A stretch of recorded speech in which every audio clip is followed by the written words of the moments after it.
अगर आप CLAT PG 2027 exam की तैयारी अप्रैल से करने की सोच रहे हैं और आपको ये पता है कि हाँ सर अप्रैल से शुरू करूंगा, मेरे पास करीब 7 महीने का टाइम है, और इस 7 महीने में चाहे फिर आप बात करते हो पीएसयू के पॉइंट ऑफ व्यू से, आप बात करते हो एलएलएम करने का किसी टॉप एलएलयू से, या आप बात करते हो कि सर मुझे जैग एंट्री का एसएसबी क्वालिफाई करना है, आपका कोई भी गोल हो, इस वीडियो के अंदर I will be giving you the best strategy that you will get on the internet.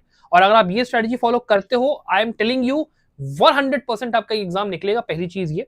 दूसरी बात, ये जो आपकी स्ट्रेटजी है, this is going to be free of cost, मतलब आपको कोई कोचिंग, कोई भी एक्स्ट्रा स्टडी मटेरियल कुछ भी लेने की जरूरत नहीं। जो मैं रिसोर्सेज बताऊंगा बिल्कुल फ्री ऑफ कॉस्ट होगा, आपको एक पैसा एक कुछ करने की जरूरत नहीं। उसके अलावा भी आपको दो चीजें करनी है। पहला, आपको हमारे चैनल संभव लोग को सब्सक्राइब करना है, because we on a regular basis do live sessions of legal DNA series, जहां पे हम लोग आपके लिए जो भी करंट अफेयर्स होते हैं रिसेंट केस लॉज के, वो पूरे कवर करते हैं। पूरा वीक का आपको मिलता है यहाँ मटेरियल, तो प्लीज उसके लिए सब्सक्राइब जरूर करिए लेक्चर्स के लिए, और साथ में हमारे व्हाट्सएप टेलीग्राम ग्रुप को ज्वाइन करिए और हमारा संभव लोग का ऐप डाउनलोड कर लीजिए। वहां पे आपको मिलता है डीआरएस, डेली रैंक स्प्रिंट। यहाँ पे आपको 20 क्वेश्चंस, ठीक है, 20 questions every day you get of the CLAT PG pattern, जिसको कि आप प्रैक्टिस करके बहुत आराम से अपना एक्सेस कर सकते हो कि भाई आप कैसे प्रैक्टिस कर रहे हो। और ये जो आपके क्वेश्चंस होते हैं, दीज आर मेड श्योर कि हम लोग जो रिसेंट आपके अपडेट्स हो रहे हैं उसके अंदर से इंस्पायर्ड करके बनाए। तो आपको बहुत बढ़िया एक सीरीज मिलती है, रोज आप प्रैक्टिस करिए। आप हमारा डाउनलोड कर लीजिए, आपको संभव का ऐप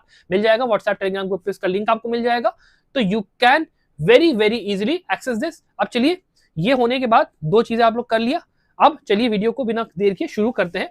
और सबसे पहले बात करते हैं कि हम लोग वीडियो में क्या क्या बात करेंगे। पहले लोग बात करेंगे पेपर पैटर्न के बारे में कि भाई पिछले 6 साल में यहाँ पे क्लैट पीजी ने किस तरीके के पेपर्स दिए हैं, आपका पैटर्न क्या रहा है। फिर हम लोग बात करेंगे कट ऑफ की, भाई पीएसयू हो गया, जैग एंट्री हो गया, एलएलएम हो गया, कितना नंबर आपको चाहिए। फिर हम लोग देखेंगे इंपॉर्टेंट डेट्स को कि हाँ भाई ठीक है, किस डेट पे एग्जाम का पैटर्न, जो आपका पेपर वगैरह रिलीज होगा, कब एग्जाम होगा, बाकी चीजें। देन फिर हम लोग देखेंगे सिलेबस को कि भाई सिलेबस के अंदर में what are the major subjects and the minor subjects जो कि आपको कवर करना है। और फिर हम लोग डिस्कस करेंगे सब्जेक्ट वाइज प्रिपरेशन स्ट्रेटजी कि हमें किन सब्जेक्ट्स में ज्यादा टाइम देना है, किन टॉपिक्स में कम टाइम देना है, हमें अपने केस लॉज को कैसे डील करना है। लैंडमार्क केस लॉज हमें पता आता है, रिसेंट केस लॉज हमें पता है आते हैं, कैसे हमें पढ़ना है, क्या रेंज होनी चाहिए। फिर हम लोग बात करेंगे सोर्सेस की कि फ्री ऑफ कॉस्ट आपको तैयारी जो करनी है वो आप कैसे तैयारी करोगे, what are the sources that you have to refer and also the mock papers that you have to give, इनका आपको कैसे सब चीजें करनी है, ये हम लोग पूरी बात यहाँ पे करेंगे। तो अकॉर्डिंगली चलिए वीडियो को हम लोग शुरू करते बिना किसी देर के। और सबसे पहले बात कर लेते हैं इस बारे में कि हमारा पेपर पैटर्न क्या है। तो देखिए स्टूडेंट्स, हमारा जो पेपर पैटर्न है उसमें आपको पता है कि 120 मार्क्स का पेपर होता है, जिसके लिए आपको 2 घंटे होते हैं इस पेपर को सॉल्व करने के लिए। और इस 2 घंटे के अंदर में आप अगर एक क्वेश्चन को सही करते हो तो 1 मार्क मिलता है, एक क्वेश्चन को अगर आप गलत करते हो तो 0.25 मार्क्स की नेगेटिव मार्किंग होती है for each answer, which means we have to be very very precise कि हम कितने क्वेश्चंस को अटेम्प्ट कर रहे हैं। And these things are dependent upon the cut off and the target that you are basically selecting for this exam. अब जैसे मान लीजिए पीएसयूज की हम लोग बात करते हैं, तो पीएसयूज के लिए आप अगर 85 से लेकर 90 स्कोर करते हैं, you will get a rank of under 30, which is more than enough to get a PSU। फिर टॉप 5 कॉलेजेस, टॉप 10 कॉलेजेस के लिए अगर आप बात करते हो, टॉप 2 कॉलेजेस के लिए करीब आपको 75 से 85 चाहिए, टॉप 5 टॉप 7 कॉलेजेस के लिए आपको करीब 65 चाहिए। उसके बाद टॉप 10 या टॉप 15 टीयर 2 कॉलेजेस की बात करते हो तो आपको करीब 55 से ले चाहिए, और टीयर 3 कॉलेज में चाहिए, कुछ भी कॉलेज चाहिए तो 45 तक ले आओ भाई, काम आपका हो जाएगा। उसके अलावा जैग एंट्री के लिए भी 45 marks is now necessary, because यहाँ पे जो नंबर ऑफ कैंडिडेट्स है दैट हैज ईयरली इंक्रीज हुआ। जैसे मान लीजिए लास्ट टू लास्ट ईयर आपका 14,000 था, फिर अभी 17,000 हुआ 2026 में। इस बार कम से कम 20,000 लोग पेपर को देंगे, which means the difficulty of paper is increasing day by day, the competition is increasing day by day, and the sooner you start preparing the better it is, जो मेरी आपको एक सलाह रहेगी। अब हमें ये समझ में आएगा कि हमको स्कोर कितना करना है। ये समझ लेते हैं कि पेपर पैटर्न डिफिकल्ट कहां पे होता है। भाई देखो, एक आपका जो पैटर्न होता है वो आपका 12 पैराग्राफ 10 क्वेश्चन का होता है, जिसमें होता क्या है कि आपको जो पैराग्राफ का लेंथ होता है वो 400-500 वर्ड्स का मिलता है, और जो होते हैं सब्जेक्ट्स करीब 10 से लेकर 12 सब्जेक्ट से क्वेश्चंस आपके वहां से पूछे जाते हैं, ठीक है। और आपका जो लेंथ होता है पेपर का, जो पैराग्राफ का लेंथ होता है वो उसकी वजह से लंबा होता है कि आपको पैराग्राफ के अंदर आंसर ढूंढना होता है। अपार्ट फ्रॉम दिस क्या होता है कि इस पर्टिकुलर पेपर के पैटर्न के अंदर में आपका कॉम्प्रिहेंशन रीडिंग एबिलिटी बहुत अच्छी होनी चाहिए। एंड फॉर दैट मैं आपको एक टिप दूंगा, आप लोग द हिंदू पेपर आता है ना, उसका लीगल आई सेक्शन जरूर अपना प्रिपेयर किया करी, वो मैं आपको बताऊंगा अभी आगे कैसे करना है, लेकिन ये रहता है। और ये आपका 2020 और 2023 के पेपर में आया था। उसके बाद जो अगला पैटर्न है, this makes it very difficult, कि भाई ये पैटर्न जो होता है वो 20-6, ये 24-5 क्वेश्चंस का होता है, जिसमें क्या होता है, नंबर ऑफ जो वर्ड्स होते हैं पैराग्राफ के वो कम हो जाते हैं, आपके करीब 200 से 300 वर्ड से पैराग्राफ होंगे, लेकिन नंबर ऑफ सब्जेक्ट्स आप समझिए करीब आपके 18 से लेके 24 हो जाते हैं। Now with these many subjects it is very difficult to find out कि मुझे पहले क्वेश्चन कौन सा करना है, बाद में कौन सा करना है। जो difficulty of paper increases drastically, और पैराग्राफ के अंदर आंसर है नहीं है ये आइडेंटिफाई करना कि when I have to read and when I have to not read is the most important skill that you have to get inside of this paper. और उसके लिए मॉक पेपर की प्रैक्टिस आप जितना करोगे उतना आप अच्छा करोगे, बिकॉज इसमें बहुत स्टूडेंट्स मुझसे क्वेश्चन करते हैं कि सर पेपर का पैटर्न इतना अनप्रेडिक्टेबल है, हम उसको सॉल्व कैसे करें। So this is the answer कि मॉक पेपर की प्रैक्टिस इज वेरी इंपॉर्टेंट। अब आगे बात करते हैं स्टूडेंट्स कि भैया हमारा जो इसके बाद आप अगर जैसे मान लीजिए तैयारी कर ही रहे हो और आप ये चाहते हो कि सर मॉक पेपर सीरीज हमको एक ढंग की मिले, जहां पे हमको यहाँ पे सब्जेक्ट वाइज नोट्स भी थोड़े से हमको मिल जाए, ब्रीफ नोट्स मिल जाए, मॉक पेपर्स 50 फुल लेंथ मिले, फिर 100 सब्जेक्ट वाइज मॉक पेपर्स आपको मिल जाए टोटल में। उसके अलावा आपको करीब यहाँ पे 5000 क्वेश्चंस का एक पूरा क्वेश्चन बैंक रहा है, that each and every subject that you are studying you get the question bank, you also get subject wise यहाँ पे पूरा पेपर्स के साथ में आपको जितने भी केस लॉज आपको पढ़ने हैं, आप लैंडमार्क केस लॉज की बात करोगे, रिसेंट केस लॉज की बात करोगे, all of this you will get only for 3499 in some of laws mock test series plus case law summaries course. तो अगर आपको इस कोर्स से चेकआउट एक बार करना है, you can definitely check this out, because यहाँ पे all India rank 3, all India rank 6 हमारा लास्ट ईयर का ट्रैक रिकॉर्ड है। बाकी इतने सारे टॉपर्स हमारे यहाँ से हर साल निकलते, टॉप 5 में हर मतलब टॉप 100 में हर साल 5 बंदे हमारे होते ही होते हैं। तो अगर आपको चेकआउट करना है आप देख सकते हो। अब आगे बात करते हैं कि हमें जो स्ट्रेटजी है इसको इंप्लीमेंट करना कैसे, हमारा स्टार्ट कहाँ से होता है। देखो पहली बात यहाँ पे फाउंडेशन सब्जेक्ट्स जो आपके होते हैं, this is the most important part of your syllabus. और आपको ये मैं बता दूं, खास करके अगर आप पीएसयूज की तैयारी कर रहे हो, now is the time to start your preparation, because number 1 आपके जो स्टूडेंट्स के साथ आप कंपीट कर रहे हो पीएसयू के लिए, वो लोग कम से कम 2 से 3 बार या तो किसी पीसीएसजे का प्रीलिम्स या मेंस दे चुके हैं, या वो लोग कैट पीजी का एग्जाम दे चुके हैं, उनको अच्छे से पैटर्न का आइडिया है। And competing against them foundation subjects की knowledge is very very important.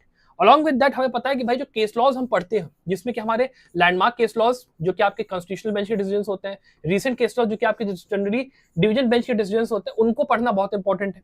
उसके साथ में ये जो आपके दोनों चीजें होती हैं, अगर आप 7 मंथ के पॉइंट ऑफ व्यू से बात कर रहे हो, तो 7 मंथ के लिए आपको पहले के 5 मंथ इनको देना है और लास्ट के 2 मंथ आपको एमसीक्यूज और कॉम्प्रिहेंशन की प्रैक्टिस के लिए देना है, जिससे कि आपकी जो रैंक डिसाइडर होगा, बिकॉज आप पढ़ाई जितनी कर लो लेकिन आपकी रैंक अगर मान लीजिए 300 आती है पीएसयू के पॉइंट ऑफ व्यू से, तो क्या आपको लगता है सिलेक्शन होगा आपका?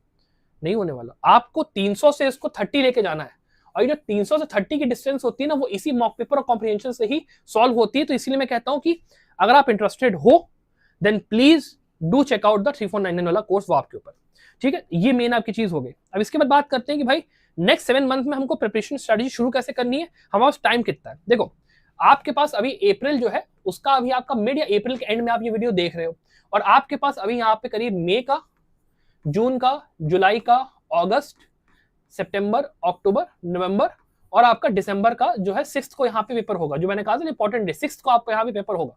तो करीब 1 2 3 4 5 6 7 महीने हमारे पास सीधे सीधे हैं। और इन 7 महीने में मैं सीधे सीधे बताऊं आपको, अक्टूबर नवंबर को तो एकदम साइड कर देना है कि भैया मेरे को मॉक पेपर्स लगाने, मेरे को कॉम्प्रिहेंशन रीडिंग करनी है, मेरे को रिवाइज करना है। आपका बाकी का 5 महीना should go towards reading your case laws and studying your subjects as much as possible. और उसके लिए कि आपको सब्जेक्ट वाइज प्रिपरेशन कैसे करनी है, आपको आपके सब्जेक्ट्स को 4 पार्ट्स के 4 क्वाड्रेंट्स में डिवाइड करना है सीधे सीधे, जिसमें आपका ये जो परसेंटेज है ये है पिछले 6 साल में कितने % ऑफ क्वेश्चंस आए हैं हर सेक्टर में से, criminal law, business law, constitutional law and other laws, ये सीधे सीधे डिवाइडेड है। इसके अंदर में आप डिवाइड करके तैयारी अपनी करिए। अब इसमें भी अगर आप चाह रहे हो कि सर आपको मतलब जरूरत है मेरी, आप चाहते हो कि आप मेरे साथ तैयारी करो, तो आप कुछ मत करिए, आप सीधे सीधे हमारे कंप्लीट प्रिपरेशन कोर्स में आ जाइए। अब इसमें देखो बेनिफिट क्या होता है ना, इस कोर्स में आपको सारे सब्जेक्ट्स का एक complete detailed lecture series along with study material मिलता है, जो कि आपको पूरे इंटरनेट के ऊपर इस कॉस्ट में कोई नहीं देने वाला। और बेस्ट पार्ट, ये हमारे 6 साल की लेगेसी का एक टेस्टामेंट है। इन कोर्सेज के थ्रू जाने कितने ही बच्चों ने बढ़िया सिलेक्शन, हम लोगों ने 6 ऑल इंडिया रैंक 3 6, इसके अलावा जितने आप देख सकते हो उतने सिलेक्शन हमारे हर साल रहते हैं। अपार्ट फ्रॉम दिस आपके 50 full length mock papers, 100 subject wise mock papers आपको मिलते हैं, साथ में 5000 क्वेश्चंस का एक पूरा डिटेल क्वेश्चन बैंक आपका इसमें रहता है। तो आप किसी भी सब्जेक्ट की तैयारी करोगे, बिकॉज आपको मैंने 4 क्वाड्रेंट्स में डिवाइड करवाया, ठीक है, उन 4 क्वाड्रेंट्स में कोई भी सब्जेक्ट आप पढ़ोगे, आपको भाई उसका मौके पर लगाना है ना, तो वो आप लगाइए, आपको फुल लेंथ लगाने की जरूरत नहीं, ये कोई भी कोर्स आपको प्रोवाइड नहीं करेगा, that will be there. Recent case laws आपको जो भी पढ़ना है, लैंडमार्क केस लॉ आपको जो भी पढ़ना है, सारे के सारे इसमें रहेंगे। अलॉन्ग विद दैट आपको सीवीटी, पीजी और बाकी एग्जाम्स के भी मौके पर थोड़े मिल जाएंगे। तो if you want to prepare, केवल 549 में पूरा कोर्स आपका अवेलेबल है, 12 महीने के लिए वैलिड। तो प्लीज इस कोर्स को चेकआउट आप करिए जरूर। नहीं तो आप केवल 6499 में क्या कर सकते हो कि अगर आप ये सोचते हो कि सर क्लैट पीजी मैं दूंगा, लेकिन भरोसा नहीं है कि क्लैट पीजी निकले ना निकले क्या हो, तो आप CVT PG, elite PG, IIT Kharagpur, बाकी सारे एग्जाम की तैयारी अगर करना चाहते हो, एक साथ करना चाहते हो, तो आप एक बार इस कोर्स को, कंप्लीट कोर्स को चेकआउट कर सकते हो। इसमें बेस्ट पार्ट क्या है कि इन सारे एग्जाम्स का 18 मंथ्स का आपको एक कोर्स मिलता है, जिसमें आपका ऑल इंडिया बार, आपका यूजीसी नेट, और उसके साथ में आपका कोई भी अगर मान लो पीसीएस जे का या आपका कोई भी एपीओ या कोई भी ऐसा एग्जाम रहा, उसके लिए भी हम लोग आपके हेल्प और मौके पर उसकी प्रोवाइजन करेंगे। तो आपको यहाँ पे उसकी भी कोई दिक्कत नहीं होगी। तो अगर आपको एनरोल करना है 6499 में, बहुत बढ़िया से आप अप्लाई कर सकते हो, कोई दिक्कत नहीं है। अब शुरू करते हैं इस बात से कि भाई अगले 7 मंथ्स में हमको यहाँ पे प्रिपरेशन करनी कैसे है, how do we have to do. Number 1, हमको स्टार्ट करना है एनालिसिस से कि भाई आप एक पेपर और एक पेन ले लो और ये देखो कि भाई जो क्वाड्रेंट्स में आपको बताने वाला, जो सब्जेक्ट्स आपको कवर करने हैं, उसमें आपको कितना आता है, कितनी डेप्थ है, और उसके हिसाब से अपने टाइम के मैनेजमेंट को देखो। फर्स्ट थिंग इज दैट, ठीक है, रजिस्टर उठाओ, नोट करना शुरू करो। दूसरा काम, हमारा पार्ट 1 शुरू होता है किससे, कॉन्स्टिट्यूशनल लॉ से। कॉन्स्टिट्यूशनल लॉ के अंदर there are 4 or 5 important subject that you have to cover. पहला कॉन्स्टिट्यूशनल एडमिनिस्ट्रेटिव लॉ, हमें पता है इसको सब्जेक्ट को हमको साथ में पढ़ना है। This is the most important subject for the CLAT PG exam, ठीक है। और इसके अंदर से लैंडमार्क केस लॉ सबसे ज्यादा अगर आपको पढ़ के समझ में आना है तो ये आपको करना पड़ेगा। और इसके अंदर के सारे जितने भी आपके आर्टिकल्स है, बेयर एक्ट है, सब कुछ you have to do it very very, ठीक है, आपको वो होगा, ठीक है। अब इसमें क्या है कि आपका ये जो है बेसिकली अगर आप बात करते हो 5 महीने का टाइम मेरे पास है, तो आप आराम से समझ लीजिए कि इस पार्ट को आपको करीब 35 से लेके 40 डेज का टाइम लेके आपको चलना ही चलना, उससे कम में ये नहीं होगा। और इस पर्टिकुलर पार्ट को आपको करीब कम से कम 15-20 डेज आप दे दोगे, कोई दिक्कत आपको नहीं होगी। फिर अगली उसकी बात करते हैं, आपका जो अगला पार्ट है वो है आपका लेबर लॉ। अब देखो लेबर लॉ में ये बैरक्स मैंने काट दी, हमें पढ़ना क्या है, ये पढ़ना है। अब ये है जो आपके नए लेबर कोड्स हैं वो, ठीक है। इसमें आपका code on wages 2019, industrial relations code 2020, आपका OSH and working conditions code 2020। उसके बाद आपका जो ये आपके कॉन्स्टिट्यूशनल लिंकेजेस हैं, आर्टिकल 14, 19, 21, 23 सबके साथ, वो मिला के आपको पूरा यहाँ पे पढ़ाई अच्छे से करनी है, तभी आपका यहाँ पे बात बनेगा, ठीक है। थोड़ा सा इसका बोर्ड की दिक्कत आ रही है, सपोज 1 सेकेंड। हाँ जी, आ गया है। तो यहाँ पे थोड़ा सा बोर्ड की दिक्कत है, I am so sorry for that. तो आपका पूरा ये यहाँ पे कॉन्स्टिट्यूशनल लिंकेज के साथ ये आपका पूरा रहेगा, तो ये आपको पूरा करना। इसके लिए भी कम से कम 1 वीक का टाइम लीजिए, उससे ज्यादा मत जाइए। और आपको ओल्ड और न्यू दोनों आपको कवर करना है, तो उसके लिए भी मेरी आपसे रिकमेंडेशन ये रहेगी कि आप प्लीज जो हमारा कोर्स एक बार चेकआउट करेगा 5499 में, उसमें आपको सारे वीडियो लेक्चर्स और नोट्स वगैरह मिल जाएंगे एक ही जगह पे, कहीं आपको ज्यादा भटकने की जरूरत नहीं पड़ेगी, ठीक है। वरना इसको फ्री में कैसे करना वो भी मैं आपको ही बताऊंगा। फिर आपका एनवायरमेंटल लॉ है, इसके अंदर में देखो ये सारी बैरक्स आपको करनी है, इसको भी 1 वीक का टाइम लेके आप चल लो। उसके बाद आपका आर्बिट्रेशन और कंटेम्प्ट ऑफ कोर्ट एक्ट इतना इंपॉर्टेंट नहीं है, चाहो तो आर्बिट्रेशन को चाहो तो 3-4 दिन का टाइम दो, कंटेम्प्ट ऑफ करना है करो, वरना छोड़ सकते हो। आगे बढ़ते हैं, अगला जो आपका पार्ट है वो है आपका कौन सा, बिजनेस लॉ का। बिजनेस लॉ के लिए आप ये समझ के चलो कि इस पार्ट को आप चाहो तो लास्ट में भी कर सकते हो, इट्स अप टू यू, या फिर अगर आपको अभी करना है तो आप अभी भी कर सकते हो, it's up to totally up to you. Because last में करोगे तो थोड़ा सा इसके सब्जेक्ट्स के जो लॉज होते हैं वो थोड़ा सा फ्रेश दिमाग में रहते हैं, बिकॉज टफ है थोड़ा सा। अब इसमें कॉन्ट्रैक्ट एक्ट, भाई इसको 1 हफ्ते का टाइम ले लो। कंपनीज एक्ट, इसको करीब प्लस से भी आपकी ध्यान रखना, इसको 1 हफ्ते का टाइम ले लिया। फिर ट्रांसफर प्रॉपर्टी एक्ट, करीब यहाँ पे 4-5 दिन का टाइम ले लो। ऑल्दो बहुत ज्यादा उसमें से क्वेश्चंस नहीं आते, इसमें से करीब 2 पैराग्राफ आपके हर साल मिलेंगे, इसमें से भी आपको 2 से 3 पैराग्राफ हर साल मिलेंगे। टीपीए में से अभी आजकल रिसेंट में 2-3 पैराग्राफ इसके आने लग गए, तो वो आपको करना है। इनकम टैक्स एक्ट में से कभी कभी पैराग्राफ आता है, कभी कभी नहीं आता, तो इसको भी आपको ठीक से करना है, इसको छोड़ नहीं सकते हो सर, ठीक है, ओके। इसके बाद आपका ये समझ लीजिए sales of goods act, specific relief act, ये आपको पता है कि भाई हमको इंडियन कॉन्ट्रैक्ट एक्ट के साथ ही करना है, तो उसको उसी के साथ कर लेना। और पार्टनरशिप एक्ट भी हमको इसी के साथ करना, हफ्ते या 2 हफ्ते का टाइम लेके निपटाओ। उसके बाद इंसॉल्वेंसी अगर आपको करना है, इसमें से क्या होता है कि क्वेश्चन कभी कभी आता है, कभी कभी नहीं आता है, तो इसको आप छोड़ भी सकते हो।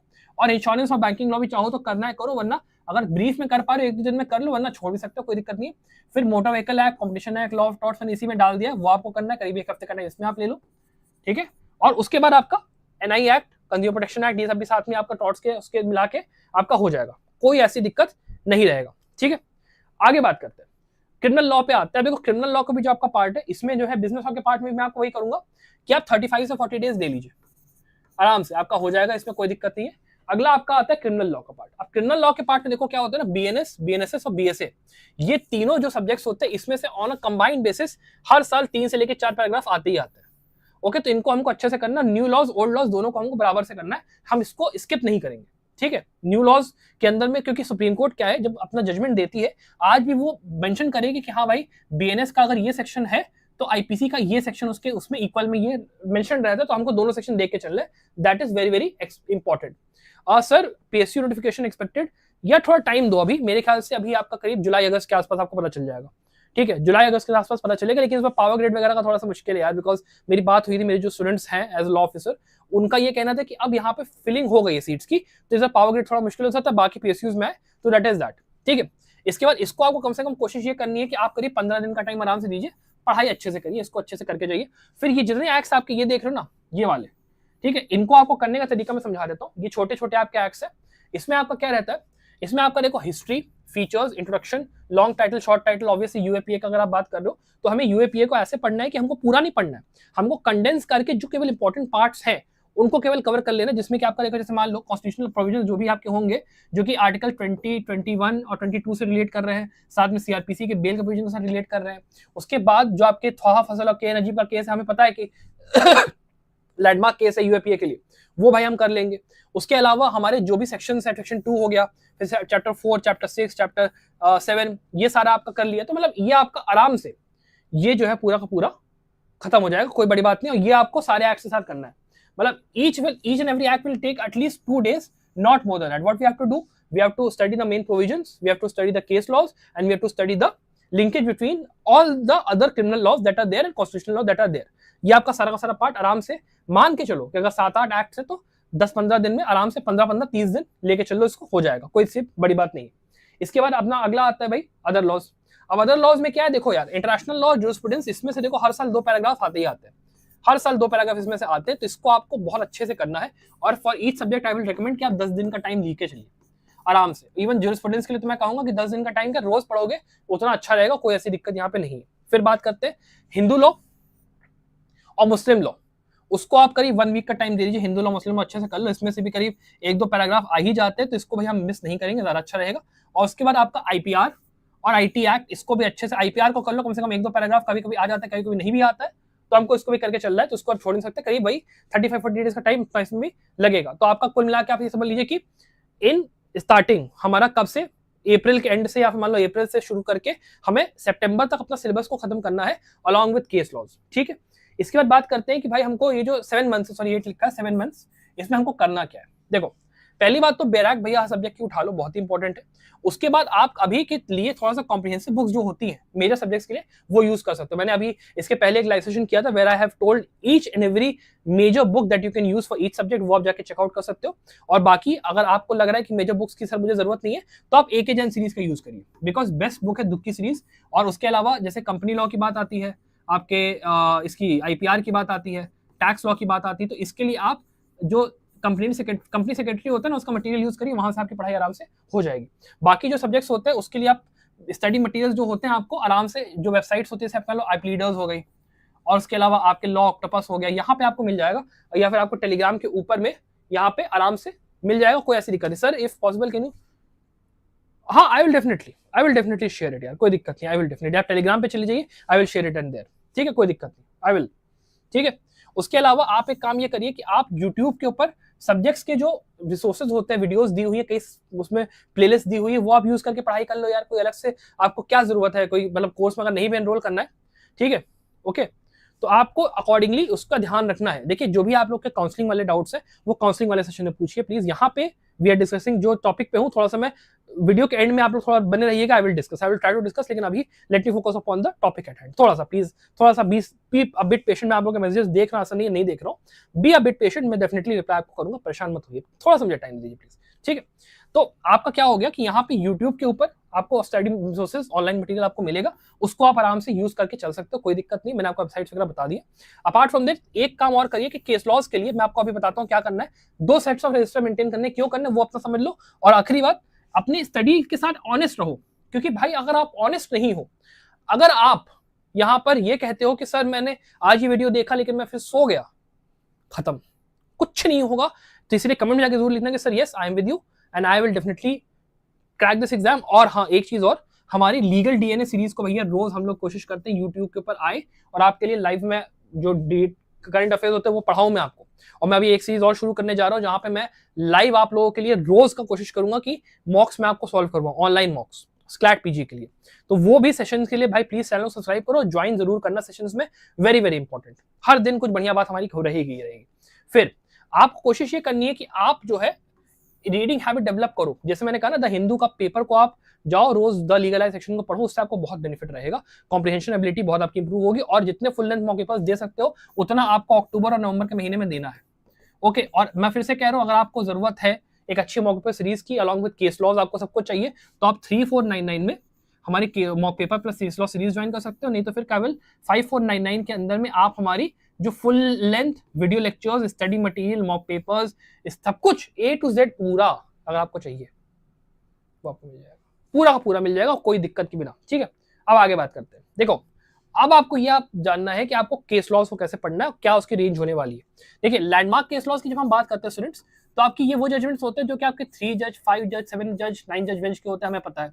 इसके अंदर में हमें कोशिश ये करनी है कि हम कम से कम 2025 से लेकर 2026 तक के जो केसेस हैं उनको तो हम एटलीस्ट कर ही करें। और उसके अलावा 2017 तक अगर चले जाते हैं देन वेल एंड गुड, 2017 से लेके इतने तक। ठीक है, फिर रीसेंट केस लॉज की बात करते हैं, तो ये आपके ऐसे जजमेंट्स होते हैं जिसमें कि जनरली कोई ऐसा डिसीजन दिया होता है जिसमें कोई गाइडलाइंस बताई गई हो, या ऐसा कोई डिसीजन जिसमें कि मान लो कोई कंट्रोवर्शियल इशू डिस्कस हो रहा है, या ऐसे डिसीजन जिसमें कि मान लो कोई इंपॉर्टेंट सब्जेक्ट्स डिस्कस हो रहे हैं, या फिर ऐसा डिसीजन जिसमें कॉन्स्टिट्यूशन वैलिडिटी अगर मान लो चेक हो रही है, वो हमारे रीसेंट केस लॉज के थोड़े पार्ट होते हैं। ये लैंडमार्क का पार्ट भी होता है। इसके अंदर में कोशिश ये आपको करनी है कि भाई आप 2025 और 2026 से केसेस करो। ठीक है, 25 और 26 से कर लो, उससे ज्यादा करने की आपको जरूरत नहीं है। उससे ज्यादा यहाँ पे पूछेंगे तो फिर आप अगर फाउंडेशनल सब्जेक्ट्स में अच्छे हो तो आप आराम से आंसर कर लोगे, ऐसी कोई बड़ी बात नहीं है। ठीक है, तो ये आपको करना है। अब इसके लिए 2 सेट ऑफ रजिस्टर्स मैंने क्यों बोला वो समझ लो। इसलिए बोला कि एक सेट ऑफ रजिस्टर्स आपका होगा क्या, इंडेक्स। और ये जो इंडेक्स रजिस्टर होता है इसके अंदर आप सारे नोट करते हो कि भाई जो जो केसेस है उनका नाम क्या है, उसके अंदर क्या हेल्ड हुआ था, किस सब्जेक्ट का है। वो आप रिवीजन जब करोगे ना तब आपको बहुत काम आएगा, ये ध्यान रखिएगा। दूसरा जो आपका रजिस्टर होता है वो आपका कौन सा होता है, वो आपका होता है नोट्स का रजिस्टर। अब आपने हर सब्जेक्ट के हिसाब से एक अपना मोटा रजिस्टर बना लो। कॉन्स्टिट्यूशनल लॉ एक मतलब रजिस्टर है, उसमें पार्ट डिवाइड कर लो। कॉन्स्टिट्यूशनल लॉ के सारे केसेस के आपने नोट्स बना लिए। नोट्स कैसे बनाने वो आप समझना शुरू करो। लैंडमार्क केस लॉज के लिए नेम ऑफ द केस, जो आपका कोरम है जजेस का, कंकरिंग डिसीजन, डिसेंटिंग ओपिनियन जो भी होगा उसके साथ में अपना नोट करते जाओ। ठीक है, उसके बाद इंपॉर्टेंट जजमेंट जो भी कवर करे गए, ओवररूल करा गया या साइड करा गया भैया, वो आपने अपना नोट कर लिया। फिर आपने जो जो केस लॉज इन्वॉल्व है उस पर्टिकुलर जजमेंट के अंदर में वो हमने नोट करा। कोई प्रिंसिपल डॉक्ट्रिन से ज्यूरिस्प्रूडेंशियल एस्पेक्ट्स वो हमने नोट करा, हमारा काम हो गया। ये हमें लैंडमार्क केसेस के लिए करना। 3 जज, 5 जज, 7 जज, 9 जज बेंच वाले डिसीजंस के लिए हमें ऐसे नोट्स बनाने, कम से कम 1 से लेकर 2 पन्ने के नोट हमारे रोज के बनेंगे, काम खत्म। और इसको मैं अभी लीगल डीएनए सीरीज में आपके लिए बहुत अच्छे अच्छे केसेस कवर करूंगा। वरना एक काम ये करो भाई मेरे, प्लीज कोर्स ज्वाइन करो। मैं इसलिए कह रहा हूं बिकॉज देखो यार, मेहनत बहुत ज्यादा करते हैं हम लोग एक एक चीज को वहां पे ऐड करने में, और कितने ही बच्चों का हर साल सिलेक्शन होता है उन्हीं कोर्सेज के थ्रू होता है यार, अलग से कोई नहीं होता। और केवल आप बिल्कुल हल्की सी 3499 में केवल चेकआउट कर सकते हो, वो आपके ऊपर। ठीक है, आगे बात करते हैं कि भाई हमें सोर्सेज क्या यूज करने, और नोट्स वगैरह का भी थोड़ा सा रीसेंट केस लॉज का मैं बता दूं। एक सेकंड रुक जाना यार। रीसेंट केस लॉज में देखो क्या है, नेम ऑफ द केस हमें रटना है। हमें कोरम से कोई मतलब नहीं रीसेंट केस लॉज के लिए। जो 2 जज 3 जज वाले हैं ना, उससे हमें कोई मतलब नहीं। हमें केवल मेंशन है रेशियो डिसेंडेंट डाइस, RD, वो हमें रट लेना है। और जो हमारे यहाँ पर केसेस लॉज इन्वॉल्व हैं उनको कर लेना बस। और ये मुश्किल से हाफ अ पेज लेगा आपका, बस उससे ज्यादा नोट्स आपको बनाने ही नहीं है रीसेंट केस लॉज के लिए, दैट्स ऑल। ठीक है, अब बात करते हैं सोर्सेज की कि भाई हमें क्या क्या सोर्सेज यूज करने हैं यहाँ पे इस एग्जाम के अंदर में तैयारी करने के लिए। तैयारी करने के लिए क्या सोर्सेज हमको यूज करने हैं। पहला हमारा हो गया कि भाई हम संभव लॉ के चैनल को सब्सक्राइब करेंगे। हम लोग 2 चीजें करेंगे। Number 1, legal DNA series join करेंगे और वहां पे जो भी करंट अफेयर्स सर पढ़ाएंगे उनको हम देखेंगे। उसके बाद हम जो है DRS D rank student series को ज्वाइन करेंगे। मॉक पेपर प्रैक्टिस हम जो है सर के साथ ऐप के ऊपर रोज करेंगे, हमारा उससे बढ़िया वो रहेगा। पहला काम ये। दूसरा काम आपका क्या रहेगा, फ्री ऑफ कॉस्ट वाले सब बता रहा हूँ। दूसरा काम आपका क्या रहेगा, आपको यूट्यूब के ऊपर लेक्चर्स के थ्रू प्लस एके जैन सीरीज, ठीक है, प्लस आपके आईपी लीडर्स या फिर जो आपके छोटी मोटी वेबसाइट्स हैं या फिर जो पीडीएफ वगैरह आपको मिल जाती है टेलीग्राम पे, उसके थ्रू आप प्रिपेयर अपना करिए, बैराक को अपना साथी बनाइए। That is all you need for this exam. अलग से आपको कुछ करने की जरूरत नहीं है। लेकिन अगर इस झंझट से बचना है तो आप क्या कर सकते हो, आप 5499 में हमारा फुल लेंथ कोर्स ज्वाइन कर सकते हो। उसके अंदर भैया आपको पूरा मिल जाएगा, काम खत्म। तीसरी चीज आपको क्या करनी है, आपको केस लॉज पढ़ने के लिए, ठीक है, केस लॉज पढ़ने के लिए कुछ सोर्सेज हैं, बता रहा हूँ। एक एससी ऑब्जर्वर का सोर्स भैया रख लो। एससी ऑब्जर्वर में क्या रहता है, जितने आपके लैंडमार्क केसेस हैं वो सारे डिसाइडेड सेक्शन में दे लो, वो करके जाओगे, सारा आपका 90% हो जाएगा। इस वेबसाइट से लिटरली बताओ, इस वेबसाइट से हर साल 2 से 3 केस फंसते हैं, पैराग्राफ सीधे सीधे फंसते हैं इस वेबसाइट से, उसको कर लो। एससीआई मेन की वेबसाइट है, वो देख लो, बहुत अच्छी वेबसाइट है। 2000 मतलब आजादी से लेकर अब तक के सारे केसेस इसमें मेंशन्ड है, वो कर लो। उसके अलावा आप live law, bar and bench और एससीसी ऑनलाइन, इसमें से कोई एक अपना पकड़ लो। वेरिडिक्टम भी अच्छा आजकल एक चल गया, लीफलेट भी एक अच्छी है, 2-3 कोई भी पकड़ लो, उसको फॉलो करो। उसके जो आपके वो होते हैं ना कंपेंडियम्स, जिसमें कि 2026 हमें पता है 2026 से लेकर 2025 से केसेस करने, तो आप जनवरी मंथ का, फरवरी मंथ का सबका करते चले जाओ, क्रिमिनल लॉ सबका हो जाएगा। वरना कुछ नहीं करना, ये जितनी झंझट है केस लॉज की, मॉक पेपर की, आपको कुछ नहीं करना, केवल 3499 में हमारे कोर्स में आ जाना है। उसमें अंदर में अगर आपने खुद से अपना पूरा ये ऊपर का तैयारी कर लिया है फाउंडेशन सब्जेक्ट्स का, आपको केवल ये चाहिए, इसको आप ले लो, काम खत्म करो, कुछ करने की जरूरत नहीं है। वरना आपको खुद से करना, वो भी आप कर सकते हो, मैं आपको गाइड करता रहूंगा। और लीगल डीएनएस सीरीज में तो काम होता ही रहेगा, कोई दिक्कत नहीं। अपार्ट फ्रॉम दिस मैंने सारी चीजें इसमें डिस्कस करी। अगर आपको इसके अलावा कोई डाउट्स हो तो आप लोग पूछ सकते हो, जो आपके उसके रिगार्ड्स में है, ठीक है। मैं क्या करके आप लोगों के डाउट्स जो है लेता हूँ, ठीक है। बताइए सर, 218 में बताना चाहता हूँ DULM, या सी DULM 218 में इट इज 50-50, ठीक है ना। नेक्स्ट तैयारी करूँ या फिर, या आप ये बताओ, DU नहीं भी मिल रहा है, यू कैन स्टिल गॉट, मतलब आपको Tata Institute of Social Sciences मिल रहा है, आप वहां जा सकते हो, वेरी वेरी गुड कॉलेज, चले जाओ। DU नहीं भी होता है, BHU अप्लाई करो, क्या पता पेड सीट में BHU में हो जाए आपका, वो भी हो सकता है, ठीक है। Sir 190 marks CUET SC category, do have any, हाँ यू हैव चांसेस, आप चले जाओ, ठीक है। मैं पूरा इसका नोट शेयर कर दूंगा। Sir sorry to bother you, had a query 150 Nehru and इसका, हाँ मिल जाएंगे, ये कॉलेज मिल जाएंगे आपको, ठीक है। सचिन आपने क्या पूछा सर कल, अच्छा यार आई विल ट्राई, उसके लिए कोई दिक्कत नहीं है, आई will try, definitely I will try, कोई दिक्कत नहीं है, ठीक है।